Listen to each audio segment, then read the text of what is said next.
Assalamualaikum warahmatullahi wabarakatuh. Kali ini kita akan membahas tentang syarat sah salat.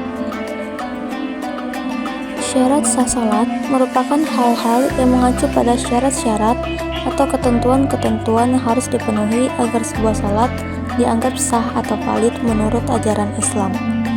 Terdapat beberapa syarat yang harus dipenuhi oleh seseorang sebelum melaksanakan ibadah salat. Jika salah satu dari hal-hal yang termasuk syarat sah salat tidak terpenuhi, maka salatnya batal. Jadi, syarat salat dan rukun salat harus terpenuhi agar salatnya sah. Rukun salat dan syarat sah salat merupakan hal yang berbeda. Rukun salat merupakan bagian dari dalam salat seperti ruku dan sujud. Sedangkan syarat sah bukan bagian dari salat, tetapi hal-hal di luar salat yang harus dipenuhi sebelum melaksanakan salat.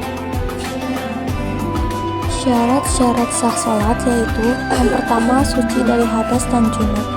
Hadas dan junub adalah dua keadaan yang dapat menghalangi sahnya salat. Hadas merupakan keadaan tidak suci yang terjadi pada tubuh seseorang, seperti setelah buang air besar atau kecil, tidur nyenyak, atau menyentuh kemaluan. Sedangkan junub merujuk pada keadaan seseorang setelah berhubungan intim atau keluar mani. Untuk menjalankan sholat secara sah, seseorang harus dalam keadaan suci dari hadas. Misalnya, hadas bisa kita sucikan dengan cara berwudu, sedangkan junub bisa kita sucikan dengan mandi wajib. Yang kedua, suci badan, pakaian, dan tempat dari najis.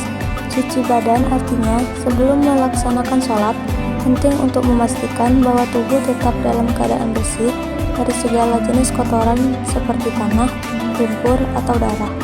Jika ada kotoran di tubuh seperti pada tangan, kaki, atau bagian lainnya, harus dibersihkan dengan cara mencuci dengan air yang hingga bersih. Yang kedua, suci pakaian.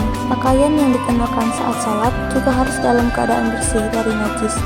Najis bisa berupa air kencing, tinja, atau yang lainnya.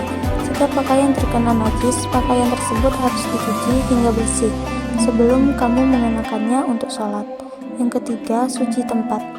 Suci tempat artinya tempat di mana kamu akan melaksanakan sholat harus dalam keadaan bersih, seperti lantai, karpet, atau permadani. Tempat sholat tidak boleh terkena najis atau kotoran seperti tanah, darah, atau sisa makanan. Jika ada najis di tempat sholat, harus dibersihkan terlebih dahulu sebelum sholat dilaksanakan. Ketiga, menutup aurat. Menutup aurat dalam konteks ini terbagi menjadi dua, yaitu aurat laki-laki dan aurat perempuan. Menurut aurat laki-laki yang harus ditutup saat sholat adalah dari pusar hingga lutut. Bagian tubuh ini harus selalu tertutup saat melaksanakan sholat. Sedangkan aurat perempuan yang harus ditutup saat sholat adalah seluruh tubuh kecuali wajah dan kedua telapak tangan. Ini mencakup rambut, leher, telinga, dan bagian tubuh lainnya. Harus ditutupi dengan pakaian longgar dan tidak transparan. Keempat, menghadap kiblat. Yang A, arah kiblat. Kiblat adalah arah Ka'bah di Masjidil Haram, Mekah, Arab Saudi. Sebelum memulai sholat, seorang muslim harus mengetahui arah kiblat dari lokasi tempat dia berada. Ini bisa dilakukan dengan menggunakan kompas, aplikasi smartphone, atau bertanya kepada orang yang mengetahui arah kiblat. B. Posisi tubuh. Saat melaksanakan sholat, tubuh harus menghadap arah kiblat dengan tepat.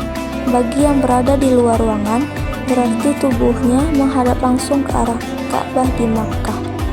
Pentingnya menghadap kiblat adalah syarat agar sholat diterima menurut ajaran Islam.